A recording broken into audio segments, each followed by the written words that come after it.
네, 안녕하세요. 정보수의 땅 따먹기 정진관입니다. 오늘은 끝까지 살아남을 자 누구 부동산 게임 인천시청역에 대해서 알아보도록 하겠습니다. 자, 부동산은 무조건 교통 플러스 인구죠. 교통이 좋은 곳에 사람이 몰리게 되어져 있고 이미 사람이 많은 곳이라고 하면 정부에서 엄청난 예산을 투하해서 좋은 교통편을 넣어주게 되어져 있다. 그때 남들보다 시간이라는 무기를 가지고 그 일대를 먼저 선점한 사람이라 한다면 시간이 지남에 따라 한 노선, 두 노선 꽂히면서 그들의 자산은 증식될 수밖에 없더라. 이 공식에 대해서 설명드리고 있습니다. 최근에 대한민국뿐만 아니라 전 세계를 따끈따끈하게 만들었던 그 영화죠. 오징어 게임이라는 영화인데 주인공 이정재 씨가 이렇게 이야기합니다. 정말 원하던 부동산 정책입니까? 그 좌측에 있는 오일남 씨가 이렇게 대답을 해요. 부동산 더 이상 재밌는 게 없어. 왜 재밌는 게 없다고 말씀을 하셨는지 뒤쪽에 자세히 알아보도록 하겠습니다. 자, 오늘은 이렇게 진행토록 하겠습니다. 첫 번째로 끝까지 살아남을 부동산 오늘의 주인공이죠. 인천시청역 환승센터에 대해서 알아보도록 하겠습니다. 그 위치는 인천시 남동구 간석동 493-27번지 일원이라고 이야기를 하고 연계한 교통으로서 인천 1, 2호선 버스 11개 노선이 되겠습니다. 장내역으로서 GTX B노선 당연히 들어가고요. 사업 내용을 살펴보면 인천 중앙근린공원 내 지하버스 정류장 등 환승센터를 구축하고 생활 SOC 등 공공시설 배치를 통해 주변 편의를 제고하도록 하겠다라고 말하고 있고요. 사업기간은 21년부터 27년, 총 사업비는 342억 원이 되겠습니다. 자, 다음으로 인구와 부동산의 미래, 요 우측에 보이는 요 책을 기점으로 말씀드리도록 하겠고, 현재 오늘날 대한민국 흐름이죠. 세 개의 늪에 빠져 있는데, 첫 번째, 저출산 인구 감소 고령화라는 늪에 빠졌고, 두 번째, 나라빚 증가라는 늪에 빠졌습니다. 마지막으로 엄청난 주택 공급을 앞두고 있죠. 이러한 늪에도 빠졌다. 이렇게 말씀드리겠고요. 마지막으로 국토교통부 발표자료 매번 반복해서 이야기하는 그 부분 살펴보는 시간 갖도록 하겠습니다. 출발하겠습니다. 본론으로 바로 한번 들어가 보도록 하겠습니다. 인천시청역 환승센터 오늘날 주변 움직임 어떻게 흘러갈까요? 제가 좋아하는 다음지도, 위성지도 한번 가지고 와봤고요. 역시나 역사가 들어가는 곳 주변이기 때문에 빨간 색깔, 노란 색깔 잔뜩 보이고 있네요. 주거지, 상업지, 학교용지, 공공청사 등으로 구성이 되어져 있다. 그래서 인천광역시 남동구 간석동 493-27번지를 여기에 제가 찍어봤고요. 그곳을 중심으로 약 1km 도보 15분을 역시 또 동그라미 그려봤습니다. 가장 먼저 가로 방향으로 인천 2호선 이렇게 보시는 바와 같이 흐르고 있고요. 그 다음으로 세로 방향으로 인천 1호선 흐르고 있습니다. 인천 1호선 라인 그 아래쪽으로 GTX가 들어가지 않을까 이렇게 예상 가능하고요. 가장 먼저 인천시청역 환승센터 그 중심에 있는 곳이 바로 이곳이죠. 인천문화예술회관, 올림픽공원, 분수대, 축구장, 농구장, 배드민턴장 등으로 이렇게 숲세권이 멋지게 구성이 되어져 있습니다. 이곳을 중심으로 환승센터 들어올 것 같고요. 그 다음으로 가장 우측에 인천을 대표하는 기관이죠. 인천광역시청, 인천교육청, 인천시의회 등이 자리하고 있습니다. 그 다음으로 가장 아래쪽 끄트머리 쪽에 간단하게 걸려 있어요. 인천광역시 경찰청 자리하고 있고요. 당연히 역사 앞이기 때문에 주성복합, 호텔, CGV, 오피스텔 등 상업시설 잔뜩 밀집되어 있는 지역 보실 수 있습니다. 그리고 오래된 구도심이라 그런지 학교가 여기저기 조금 계획되지 않은 모습으로 배치되어 있는 모습 확인해 볼 수 있고요. 제가 노란 색깔로 한번 표기해봤습니다. 이 일대가 초등학교, 중학교, 고등학교 구성이 되어져 있다. 이렇게 생각하시면 될 것 같습니다. 다음으로 석바위 공원이라고 해서 8시 방향 쪽에 제법 커다란 공원 하나 자리하고 있습니다. 여기에서 노란 색깔, 초록 색깔, 빨간 색깔, 회색깔에 제한 나머지 부분은 대부분 주거지다. 이렇게 생각하시면 될 것 같고요. 한 70% 정도는 사람이 사는 집으로 구성이 되어져 있다. 이렇게 아시면 좋을 것 같습니다. 오늘날 이곳 일대 대한민국 집값 다 올랐기 때문에 역시나 이것도 올랐고요. 약 4억에서 많게는 12억 원 정도 선까지 구성되어져 있다. 그 추세가 역시나 우상향 곡선을 꾸준하게 2019년부터 그려왔고 오늘날은 살짝 주춤하는 모습 또는 살짝 소폭 감소하는 모습도 보시는 바와 같이 확인이 가능하더라. 요즘 대한민국 부동산 흐름 약간씩 조정을 받고 영향을 받는 모습 읽어볼 수 있다. 이곳에서도 확인 가능하다. 이렇게 말씀드릴 수 있겠네요. 자, 그러면 GTX B노선이 들어오기 전에 오늘날 인천시청역에서 서울역까지 얼마나 걸리나 확인을 해봤더니 소요시간이 무려 1시간 1분 정도가 걸리는 것을 볼 수 있었고요. 앞으로 GTX B노선이 뚫리게 되면 여의도까지는 15분대, 서울역까지는 20분대에 접근 가능할 것 같다. 이렇게 말씀드리겠습니다. 그러면 이천 시청역이 들어가 있는 남동구는 오늘날 인구의 움직임 어떻게 흘러갈까요? 전입 같은 경우에는 부평, 부천, 광명에서 들어오고 있는 반면에 상당히 많은 수가 빠져나가고 있습니다. 강화, 파주, 김포, 시흥, 화성, 평택, 인천, 서구, 동구, 중구, 연수구, 미주홀구 등으로 사람들이 많이 빠져나가고 있는 게 오늘날 이곳의 사정이더라. 허나 정곳을 이렇게 예상을 해봅니다. 현재는 인구가 빠져나가는 것처럼 보이나 앞으로 다시 모여들 것 같은 느낌 받을 수 있었는데, 왜냐하면 인천에서 이 일대에 엄청나게 많은 도시재생 사업을 계획을 갖고 있어요. 이미 완료한 사업도 있고 추진 중인 것도 있고 계획을 갖고 있는 것도 있더라. 대표적으로 남도구 간석동 37번지 1원, 간성로 72번 길 39-19번지 1원, 남동구 만수동 1원, 용현동 수복로 130번기 1원, 주안동 한나루로 490번 길 1원, 용현동 독정이로 17번 길 1원, 도화동 106-4번지 1원, 독정이로 45번 길 26-36번지 1원.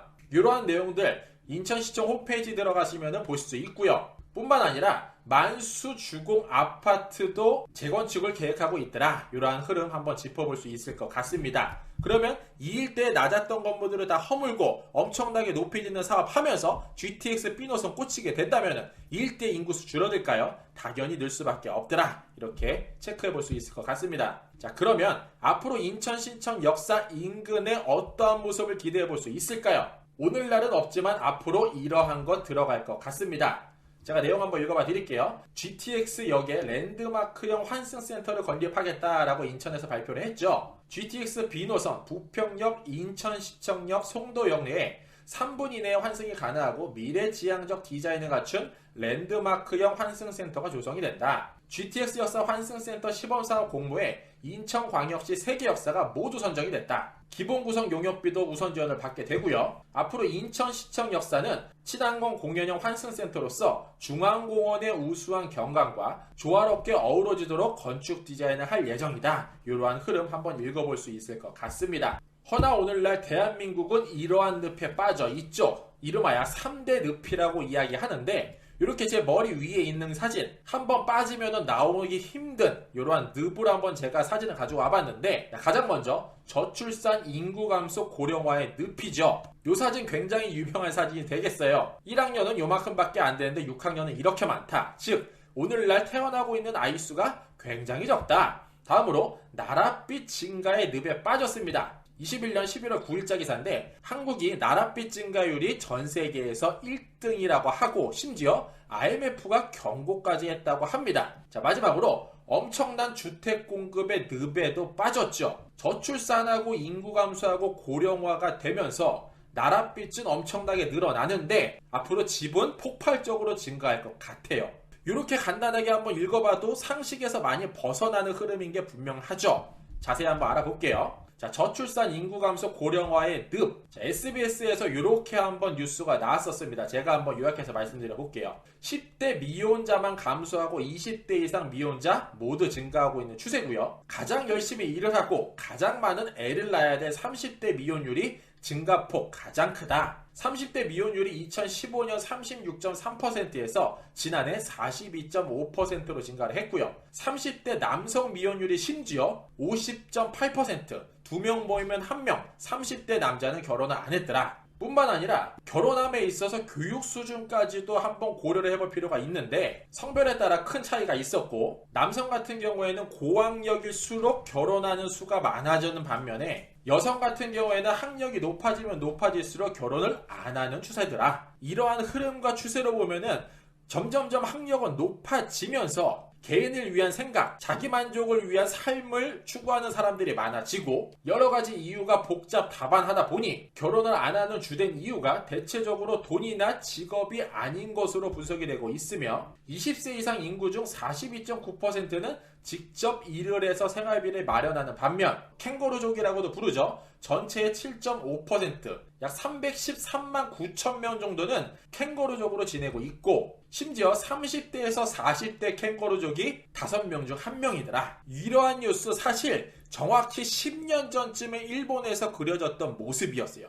그게 오늘날 대한민국이다. 자, 그러면 간단히 이렇게 정리해 볼 수 있겠네요. 나라에서 현금성 돈풀기, 빚잔치, 절대 출산율을 높일 수 없는 게 현실이고 청년들 대상으로 당장 200만 원 돈 뿌리는 거 사실 아무런 의미가 없다는 거죠. 오늘날 대한민국 정신 똑바로 차려야 될 것 같습니다. 공무원 수 늘리는 정책보다는 기업이 일을 할 수 있도록 구조적으로 시스템적으로 만드는 그게 우선시돼야 되지 않을까 이렇게 생각해 보고요. 또 하나 흥미로운 인구 관련 흐름이죠. 21년 11월 8일자 기사입니다. 출생아 100명 중 6명이 무려 다문화 가정으로 구성이 되어져 있다. 비중이 역대 최대로 나타나는데 이게 앞으로 점점 늘어날 추세고 대한민국 국민으로 구성되어져 있는 그 아이 수는 점점 줄어드는 추세다. 그러면 언젠가는 X자가 크로스하는 날이 올 수도 있겠다. 이렇게 생각해 볼 수 있죠. 자, 다음 주제입니다. 나랏빚 증가의 늪인데 21년 11월 9일자 기사입니다. 한국이 나랏빚 증가 1위, IMF 진짜 경고는 이라는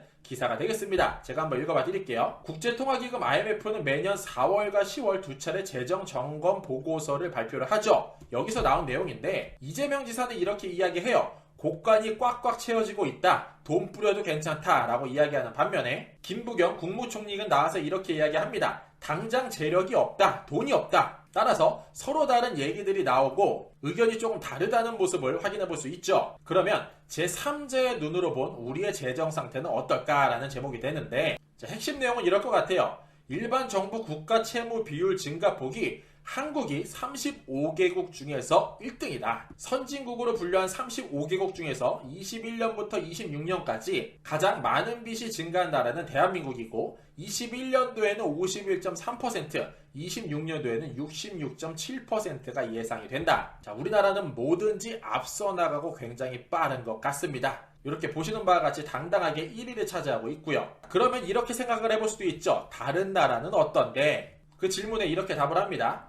다만 우리나라를 제외한 다른 나라의 움직임도 눈여겨봐야 합니다. 예를 들어 국가 채무 증가 폭으로 우리의 뒤를 잇고 있는 체코의 경우 21년에서 26년 증가폭이 15.7에서 8.7로 급감을 했다. 즉 돈을 잘 갚고 있다. 4월 보고서에선 이 기간 5% 이상 늘어난 국가는 5곳에 불과하고 10월 기준으로 볼 때는 3곳뿐이다. 그 중에 하나가 대한민국이다. 전 세계 어디를 봐도 다들 빚을 줄이고 있는 게 현 추세다. 당장 내년을 봐도 그렇다. 35개 국가 중 우리를 포함한 12개 나라의 국가 채무 비율이 증가한다. 나머지 국가는 당장 내년부터 코로나19로 비대해진 재정을 축소하기 시작을 하고 우리가 선진국의 일반적인 경향에서 동떨어졌다는 견해를 보이는 게 분명하더라. 자, 마지막으로 이렇게 어퍼컷을 날리죠. 바야흐로 인플레이션 시대라는 경고가 나오는 요즘 IMF 역시 이 경고를 잊지 않았다. 저금리인 지금까지는 돈을 빌리는 것이 쉬웠겠지만 앞으로는 점점 더 어려워지고 비용도 많이 들 것이라는 경고다. 이거는 개인뿐만 아니라 국가도 마찬가지다. 자, 관련하여 우리나라 흐름 그리고 세계적인 흐름 어떻게 흘러갈까요? 자, 우리나라 같은 경우에는 빚 1억씩 떠안고 태어나는 아이들 미래가 보이지 않을 것 같고요. 미국도 굉장히 많은 돈을 풀었어요. 그랬더니 집값, 월급, 물가가 미친 듯이 올랐지만 오늘날은 이거를 쪼기 시작을 했고 돈 풀기 후유증에 시달리고 있는 모습 볼 수 있고요. 당장 내년에 대선을 앞둔 이 두 대표 후보는 국민들의 표심을 얻기 위해서 돈 풀 계획을 가지고 계시죠. 허나 국가의 총 경제적인 책임을 담당하고 계신 김부겸에 이어 홍남기도 이재명 것과 최원진하는 발언에 동의 못해라고 말씀하고 계시고요. 반면에 아직까지 맥을 짚지 못하는 나라도 있는 것 같습니다. 일본 돈풀기 지속 18세 청소년에게 100만 원씩 일률적으로 지급한다고 하죠. 제가 대한민국 국가, 정책, 예산 이런 거로 말하기에는 아직 부족한 게 너무나도 많지만 어쨌든 빚의 늪에 빠지면은 헤어나오는데 너무나도 힘들 수밖에 없다. 이 정도는 알 수 있을 것 같습니다. 대한민국 국민들은 나라를 생각하는 지도자를 원합니다. 이렇게 말씀드릴 수 있겠네요. 자, 다음으로 엄청난 주택 공급의 늪이죠. 자, 그러면 오늘날 대한민국 같은 경우에 집이 부족할까요? 그렇지 않은 게 현실이죠. 21년 10월 18일자 보도자료죠. 인구 감소 지역 89곳 지적, 지방 살리기에 본격화 나선다라고 이야기하는데 인구 감소 지역 지정 현황을 보고자 하니 서울을 제외한 전부 지역이 인구 감소 지역에 해당이 됐고 이 추세는 점점점 가속화되고 있더라. 허나 대한민국 주택 공급에 있어 총 책임을 지고 있는 국토교통부에서는 그렇게 이야기를 하고 있지 않네요. 검색창에 주택 공급이라고 한 단어만 검색을 해봐도 이렇게 3080 등 도심주택 후보지 총 15만호 확보, 분당, 판교, 광교 신도시를 모두 합친 규모가 되더라. 다음으로 법도 바꿔가면서 빨리빨리 지려고 합니다. 3080 대책 후 9개월 만에 법 통과 후 40일 만에 예정지구 지정. 이쁘니까요. 올해 2차 도시재생 뉴딜 사업 39고 선정, 25년까지 1.5조 원 투자토록 하겠고, 이렇게 열심히 일을 하려니 조직도 개편을 합니다. 공공주택본부 확대 및 개편도 진행을 하죠. 이뿐만 아니라 개정안 입법 예고까지 앞두고 있습니다. 이러한 흐름을 보면은 엄청나게 많은 집은 100% 지어져요. 앞으로 지어질 수밖에 없고, 이뿐일까요? 22년에 선출된 주 대표 후보 두 분 모두가 250만호 정도를 더 짓도록 하겠다. 공급 방식은 다를지 모르겠지만 어쨌든 집을 더 짓겠다라고 말씀하고 계신다는 겁니다. 두 후보 모두 집값 폭등, 부동산 문제를 해결하기 위해서 주택 공급을 확대하겠고 5년 임기 내에 신규 주택 공급을 250만호로 잡았다. 이 부분은 동일하다. 이렇게 확인해 볼 수 있네요. 자, 인구와 부동산의 미래, 이 책을 보면 이러한 내용이 나와요. 28페이지가 되겠고, 부동산 시장의 충격과 공포, 1997년 IMF 사태와 2008년 글로벌 금융위기를 뽑을 수 있다. 어느 시대나 국난이라고 부를 정도의 최대 위기는 온다. 그 위기를 어떻게 슬기롭게 극복하느냐에 따라 국가의 운명이 달라지는데, 국난은 지도자와 지배계급의 잘못으로 수많은 국민에게 고통을 안겨주는 역사의 굴욕이다. 두 위기를 겪으면서 전통적인 부자와 크고 작은 기업이 수없이 망해가면서 신흥부자가 탄생하기도 했다. 뒷얘기 중요하니까 잘 들어보세요. 1997년 IMF 사태 이후 2008년 글로벌 금융위기 이후에 부동산 다크타임이 있었고, 이를 반대로 재테크의 기회로 잡은 이들은 위험한 골드타임이기도 했다. 부동산 시장의 다크타임을 아무도 알 수 없었을까? 이렇게 이야기하는데, 정보수 생각은 슬슬 신호가 오고 있다. 이렇게 맥을 짚어볼 수 있겠고요. 그 움직임이 조금 더 선명해지고 있다. 이렇게 말씀드릴 수 있겠네요. 허나 그래도 국토교통부에서 이번에 발표한 서울 경제권 32개소 정도는 상당히 안전하다. 이렇게 말씀드릴 수 있겠습니다. 자, 마무리하겠습니다. 최근 국내 주식시장과 코인시장을 보면 너무 생각이 많으면 자산 증식이 어려운 세상인가라는 느낌이 들 정도로 너무나도 큰 돈이 하루아침에 생겨나기도 하고 또한 하루아침에 없어지기도 합니다. 그러나 절대 불변의 법칙 중 하나는 우리 인간들은 땅을 밟고 살아야 하며 그 땅 위에서 모든 역사가 일어났고 뿐만 아니라 앞으로도 그렇게 일어날 것이죠. 아무리 하늘을 날아다니는 차가 만들어지고 로켓이 우주로 날아간다 하더라도 그렇습니다. 자, 그러면은 부동산 상승 곡선, 하향 곡선 그 중심에는 무엇이 있나? 바로 인구가 있고, 땅은 가만히 있어요. 사람이 움직이는 그 중심에 부동산 가격 형성이 들어가 있고, 그보다 앞서서 무엇이 있더라? 바로 철도 계획과 정부의 움직임이 있더라.